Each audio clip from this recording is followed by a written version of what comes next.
জনম জনম যদি গাহি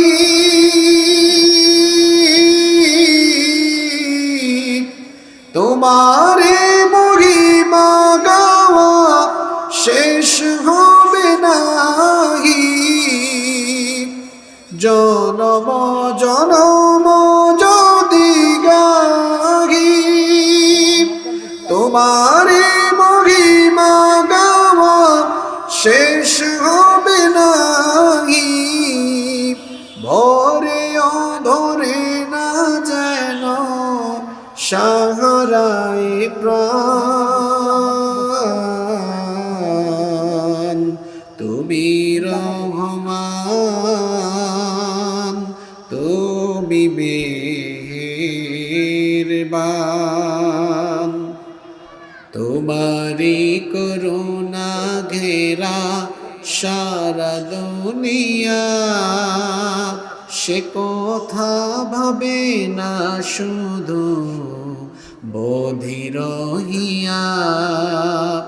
তোমারি করুণা ঘেরা সারা দুনিয়া, সে কথা ভাবে না শুধু বধির হিয়া। অশেষ অসীম অনুপম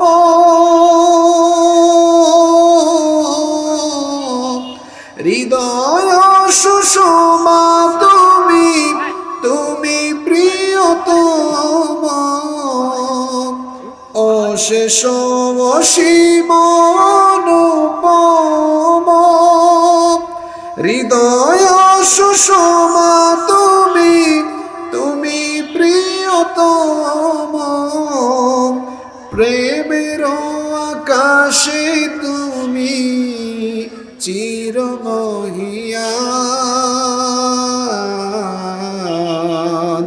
তুমি রহমান তুমি মেহেরবান। কখনো তোমারে যদি ভুলি, হেদায়াতের আলো জেলে নিও কাছে তুলি। কখনো তোমারে যদি ভুলি, হেদায়াতের আলো জেলে নিও কাছে তুলি। ঠাই দিও প্রিয়তম ওগো দয়াবান, তুমি রহমান তুমি মেহেরবান। অন্ধ গাহে না শুধু তোমারি গুণগান, বুঝেও বুঝে না তবু শান, তুমি রহমান তুমি মেহেরবান।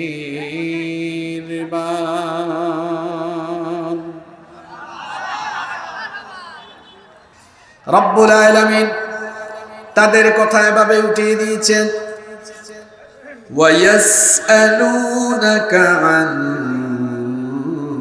যিল করনাইন কুল সাআতলু আলাইকুম মিনহু যিকরা।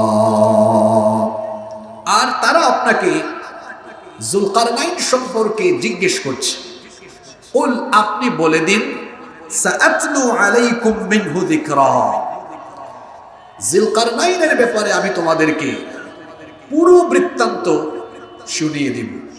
যুলকারনাইন কে, তার পরিচয় আল্লাহ এর পরের আয়াত থেকে বড় সুন্দর করে তুলে ধরেছেন। রব্বুল আলামিন বললেন, ও নবী যুলকারনাইনের পরিচয় তার সম্পর্কে আপনি এদেরকে বলে দেন, ইন্না মাক্কান্না লাহু ফিল আরদি ওয়া আতাইনাহু মিন কুল্লি শাইইন সাবাবা। আল্লাহ তাআলা বলছেন ইন্না মাক্কান্না লাহু ফিল আরদ, নিশ্চয়ই আমি তাকে অর্থাৎ যুলকারনাইনকে জমিনের বুকে অধিষ্ঠিত করেছিলাম, আমি তাকে কর্তৃত্ব দিয়েছিলাম, ক্ষমতা দিয়েছিলাম। শুধু তাই নয়, আল্লাহ তাআলা বলছেন ওয়া আতাইনাহু মিন কুল্লি শাইইন সাবাবা, গোটা পৃথিবীর কর্তৃত্ব পাওয়ার ক্ষমতার জন্য যত রকমের উপায় উপকরণ দরকার, যুলকারনাইনকে সকল উপায় উপকরণ আর সরঞ্জাম যিনি দান করেছিলেন তিনি কে? খুব খেয়াল করে শুনবেন, আমি কিন্তু অপ্রয়োজনীয় কোনো কথা বলছি না, শুরু করে দিয়েছি।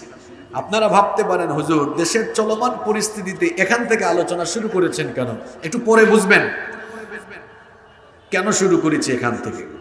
যুলকারনাইন, ওনার পরিচয় তাফসীরের বিভিন্ন কিতাবে বিভিন্ন ভাবে এসেছে।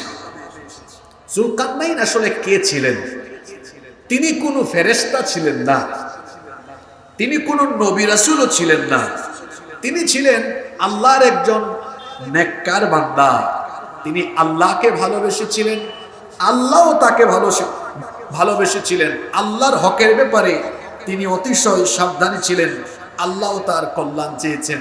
তিনি একদিকে যেমন ছিলেন খুব পরহেজগার নেককার বান্দা, অন্যদিকে তার এই পরহেজগারিতার কারণে আল্লাহ তাকে এত ভালোবেসেছেন যে আল্লাহ তাআলা গোটা দুনিয়ার পাওয়ার, গোটা দুনিয়ার ক্ষমতা এই যুলকারনাইনকে দান করে দিয়েছেন। সুবহানাল্লাহ।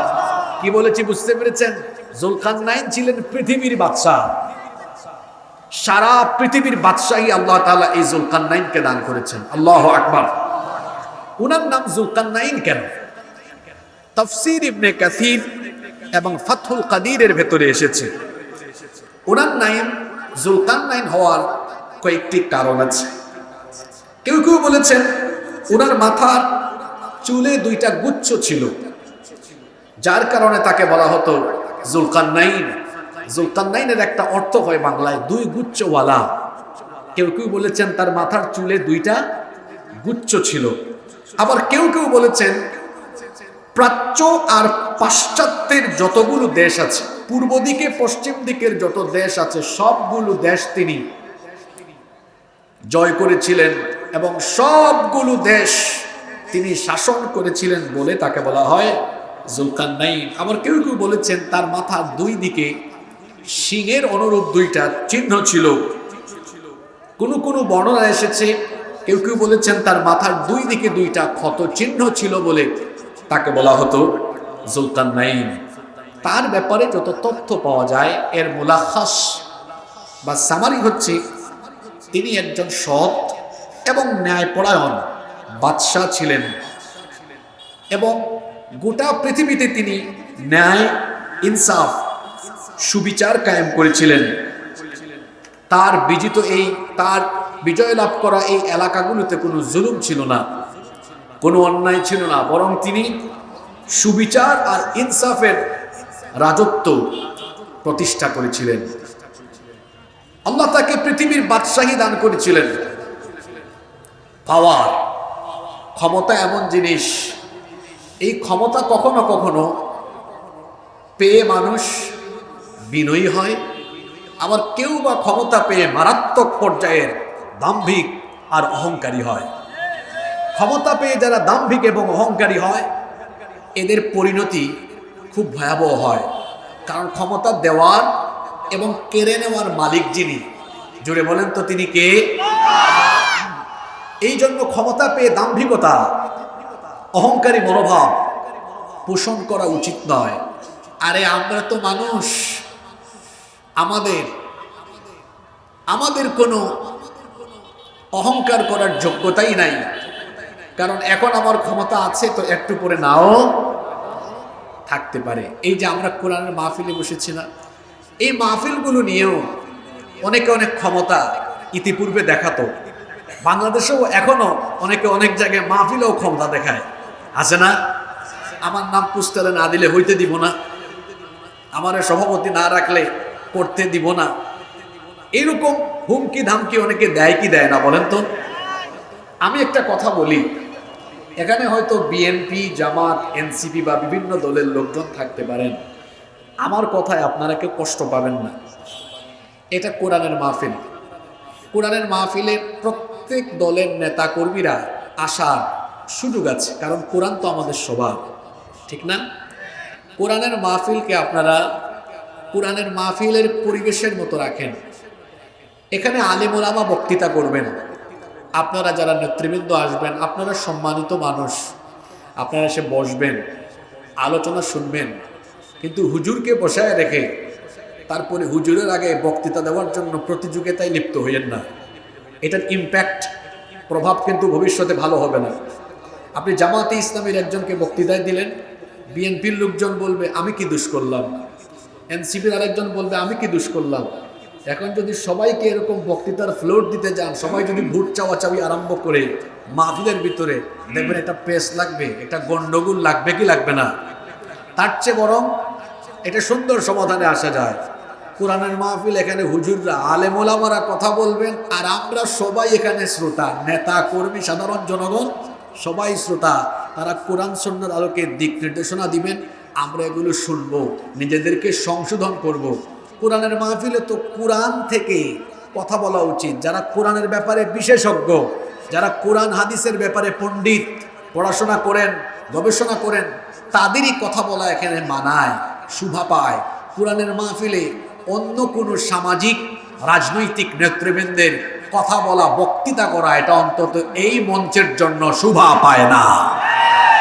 আমি জানি আমার কথায় কেউ কেউ বেজার হতে পারেন, কেউ কেউ বলতে পারেন, হ্যাঁ এত বড় কথা হুজুর, আমরা নেতারা টাকা না দিলে মাহফিল হবে।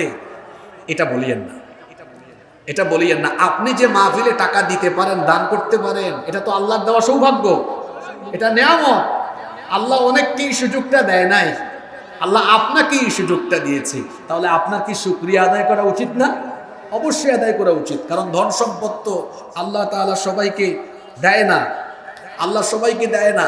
আপনাকে দিয়েছে, আপনার শুকরিয়া করা দরকার। আল্লাহ আপনি দিয়েছেন, অনেকে দিতে পারে না, আমি দিতে পারছি। কিন্তু অনেকে বলে কি, হুজুর কি কথাটা বলে গেলাম, আমার মতো নেতা না দিলে করতে পারে। ভাই এটা বলিয়েন না। সম্পদ দিয়েছেন যিনি, কেড়ে নিতে পারেনও তিনি। কোরআনে কারুনের ঘটনা আছে না? কারুন, আল্লাহ তাকে এত সম্পদ দিয়েছেন যে তার সম্পদের সিন্ধুকের চাবি বহন করার জন্য বিরাট একদল শক্তিশালী যুবকের দরকার হতো। আল্লাহু আকবার। সেই কারুনকে তার সম্পদ সহ মাটির তলায় ধসাইয়া দিয়ে ধ্বংস করে দিয়েছেন কে? আল্লাহ। সুতরাং আমি সকলকে বলবো, কোরআনের মাহফিলের পরিবেশ আমরা কোরআনের মতোই রাখবো। এতে করে দেখা যাবে এই মাহফিলগুলো থেকে এক ধরনের ভাবগাম্ভীর্যতা, আধ্যাত্মিকতা, রুহানিয়ত, এবং এই মাহফিল থেকে মানুষ শিক্ষা দীক্ষা নিয়ে জীবন পরিচালনায় বার্তা নিয়ে যাওয়ার মতো একটা পরিবেশ পরিস্থিতি তৈরি হবে ইনশাআল্লাহ। আপনাদের উদ্দেশ্যে যেমন কথা বললাম, আমাদের মতো যারা বক্তা আছেন, আমি সহ সবাইকে, আমরা যেন কোনো দলীয় দৃষ্টিভঙ্গি মাথায় রেখে বক্তৃতা না করি। কারণ যে বক্তা দলীয় দৃষ্টিভঙ্গি মাথায় রেখে বক্তৃতা করে, তার বক্তব্যে কোরআনের এই আলোচনা থেকে মানুষ হেদায়েত পায় না।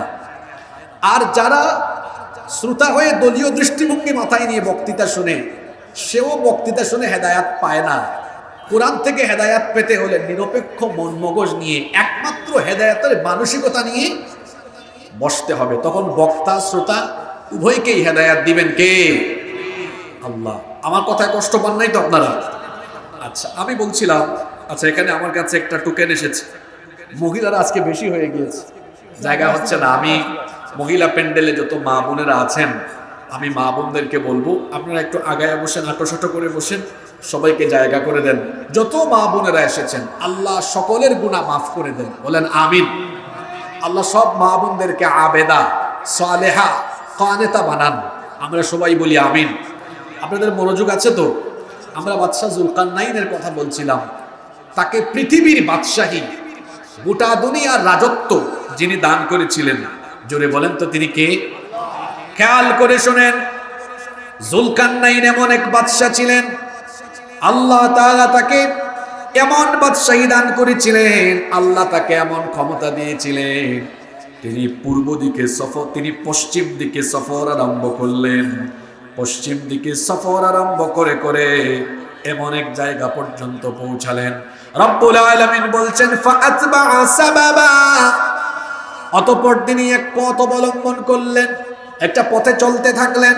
হাত্তা ইযা বালাগা মাগরিবাশ শামসি ওয়াজাদাহা তাগরুবু ফি আইনিন হামিআতিন ওয়া ওয়াজাদা ইনদাহা কওমা। পশ্চিম দিকে যেতে যেতে তিনি এমন এক জায়গা পর্যন্ত গেলেন, তিনি এমন এক জায়গায় গেলেন, এরপরে পৃথিবীর আর কোনো মাটি নাই। সেখানে তিনি সমুদ্রের মধ্যে কর্দমাক্ত জলাশয়ে সূর্যকে ডুবতে দেখলেন।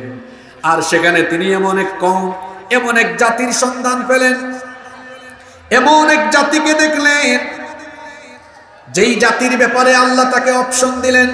আল্লাহ তাআলা যুলকারনাইনকে বললেন, কুলনা ইয়া যাল কারনাইনি ইম্মা আন তুআযিবা ওয়া ইম্মা আন তাত্তাখিযা ফীহিম হুসনা।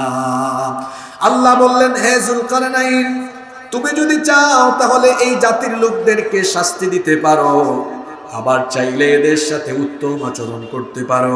যুলকারনাইন তখন জবাব দিলেন, قال أما من ظلم فسوف نعذبه ثم يرد إلى ربه فيعذبه عذابا نكرا।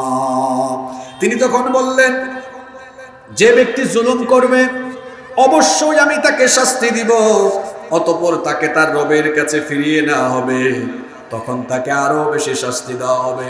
কিন্তু যারা জুলুম করবে না, যারা ভালো মানুষ, নেককার মানুষ, তাদের ব্যাপারে তিনি বললেন, قال أما وأما من آمن وعمل صالحا فله جزاء الحسنى وسنقول له من أمرنا يسرا। কিন্তু যারা ভালো আমল, যারা ঈমান এনে নেক কাজ করবে, তিনি বললেন তাদের জন্য উত্তম পুরস্কার রয়েছে এবং তাদের সাথে আমি সদ্ব্যবহার করব, তাদের সাথে আমি কোমল আচরণ করব, নরম কথা বলবো, ভালো আচরণ করব। দেখেন যুলকারনাইন বাদশা এমন ছিলেন, এই আয়াতগুলোতে বলা হলো তিনি পশ্চিম দিকে চলতে চলতে একটার পর একটা দেশ জয় করতে লাগলেন। তিনি এমন এক বাদশা ছিলেন, যেদিকেই গিয়েছেন, যেদিকেই দিয়েছেন তার জয় জয়কার, যেদিকেই গিয়েছেন আল্লাহ তাকে বিজয়ী করে দিয়েছেন। আল্লাহু আকবার। আপনারা শুনতেছেন? এদিকে তাকান।